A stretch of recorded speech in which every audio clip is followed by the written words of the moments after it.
सीताराम को साईं राम बनाया, राधे श्याम को साईं श्याम बना दिया। हिंदुओं की फूटी किस्मत और अंधविश्वास ने एक मुस्लिम को भगवान बना दिया। हिंदुओं के पेट का निवाला छीनकर शिरडी में बाबा को सोने से तौला जा रहा है। जो कभी मंदिर की सीढ़ियां नहीं चढ़ा, उस साईं बाबा को ब्रह्मा विष्णु महेश के बराबर लाकर बैठाया जा रहा है। क्या था साईं बाबा का सच? क्या सच में वो भगवान थे या थे एक लुटेरे?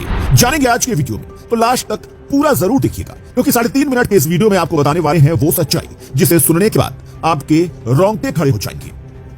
आजकल वर्तमान में सबसे प्रसिद्ध साईं बाबा हैं। साईं बाबा जिनका असली नाम चांद मियां था। चांद मियां मतलब एक मुस्लिम जिसके चमत्कारों की कई कहानियां सुनकर हिंदू उनके पीछे आंख मूंद कर चल रहे हैं।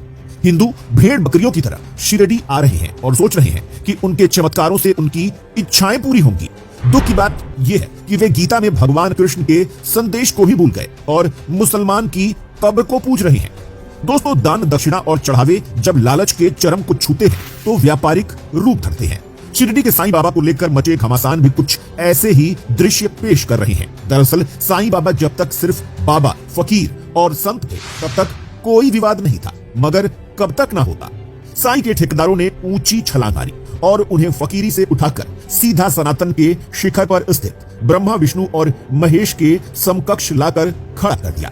जो साईं कभी मंदिर की सीढ़ियां नहीं चढ़े, बाजार के दलाल मंदिरों में उनकी जबरन प्राण प्रतिष्ठा करने लगे हैं। बाबा यानी संत अथवा फकीर के नाम से जाना जाने वाला शिरडी का साईं यानी प्रसिद्ध साईं बाबा दरअसल कोई बाबा नहीं बल्कि एक अफगानी पिंडारी लुटेरा था।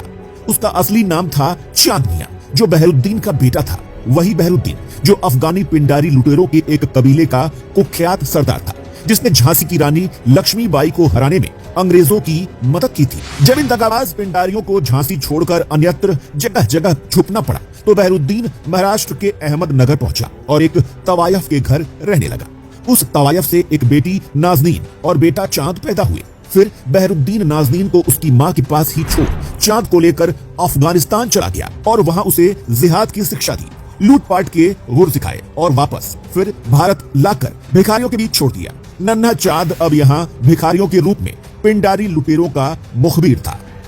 साईं सच्चरित्र कहती है कि चांद मियां हरे रंग की चादर फैलाकर दिन भर भीख मांगने की आड़ में मालदार हिंदू घरों की निशानदेही करता था और शाम को उसी चादर के नीचे संदेश लिखा कपड़ा सिलवाकर अफगानिस्तान पिंडारियों को भिजवा दिया करता था। उसी सूचना के आधार पर पिंडारी लुटेरे आते और लूटपाट कर छिपने के लिए फिर वापस अफगानिस्तान सीमा में घुस जाते। ये सिलसिला चलता रहा। एक बार अहमदनगर में चांद की चादर पकड़ ली गई। जब उस पर लिखी गुप्त सूचनाओं को देखा तो ब्रिटिश पुलिस वालों ने चांद को गिरफ्तार कर जेल भेज दिया।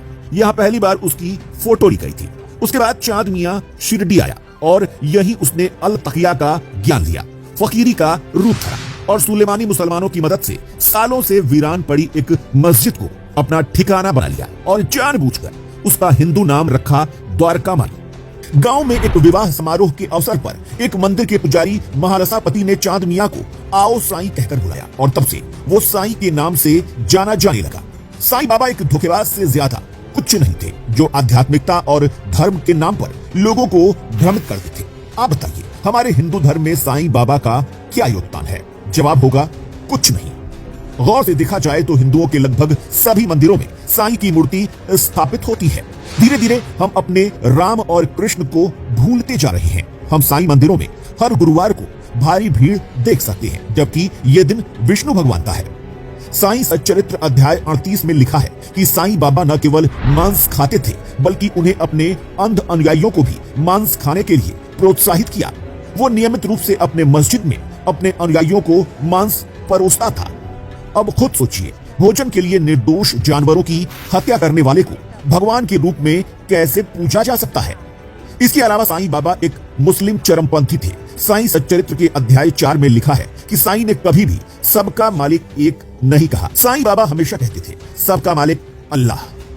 वो रोजाना नमाज पढ़ते थे, बकरा ईद पर जानवरों की बलि देते थे और इस्लाम का पालन करते थे। वो जीवन भर एक अभ्यासी मुसलमान रहे। उन्होंने अपने अनुयायियों से यहाँ तक कहा कि मरने के बाद उन्हें सभी इस्लामी रीति रिवाजों के साथ दफनाया जाए। साईं सच्चरित्र के अध्याय 7 में एक घटना आती है जिसमें लिखा है कि साईं बाबा ने अपनी आंतें निकालकर एक पेड़ पर लटका दी तभी धोखेबाज बाबाओं की तरह साईं ने भी भोले भाले लोगों को किसी अलौकिक देवता के रूप में विश्वास दिलाने के लिए इस तरह की बकवास का प्रचार किया और उनके अज्ञानी अनुयायियों ने ऐसी मूर्खता फैलाने के लिए हर संभव प्रयास किया। साईं सच्चरित्र के अध्याय 47 और 50 में लिखा है कि साईं रोजाना चिलम पीते थे और इसके बुरी तरह आदी थे। यह स्वघोषित भगवान आदमी सिर्फ गांजा पीता था, एक नशेड़ी की तरह। वो अपना सारा दिन रात इन्हीं व्यसनों में लिप्त रहता था। साईं सच्चरित्र कहता है कि साईं बाबा ने कभी भी अपनी मूर्ति बनाने के लिए नहीं कहा, न ही अपनी तस्वीर निकालने के लिए किसी को कहा। वो मूर्ति पूजा नहीं करते थे, वो खतने पर विश्वास रखते थे। उन्होंने अपने पास आए हुए एक बीमार लड़के का खतना कर दिया था। इसके अलावा ये भी कहा जाता है कि साईं बाबा की देखरेख के लिए उनकी मस्जिद में जो एक औरत रहती थी, अचानक वो औरत गर्भवती हो गई और कुछ दिनों बाद रहस्यमयी तरीके से गायब ही हो गई। इससे अंदाजा लगाया जा सकता है कि शायद साईं बाबा कहे जाने वाले चांद मियां दुष्कर्मी और हत्यारे भी हो सकते हैं। और फिर क्यों हमारे हिंदू धर्म को मानने वाले लोग अपने 33 कोटि देवी देवताओं को छोड़कर साईं बाबा जैसे मुस्लिम जिहादी मुखबिरी करने वाले पाखंडी की पूजा करते हैं? आपकी क्या राय है इस बारे में? कमेंट करके बताइएगा और ऐसे अपडेट्स के लिए पेज को फॉलो करना बिल्कुल भी मत भूलिएगा।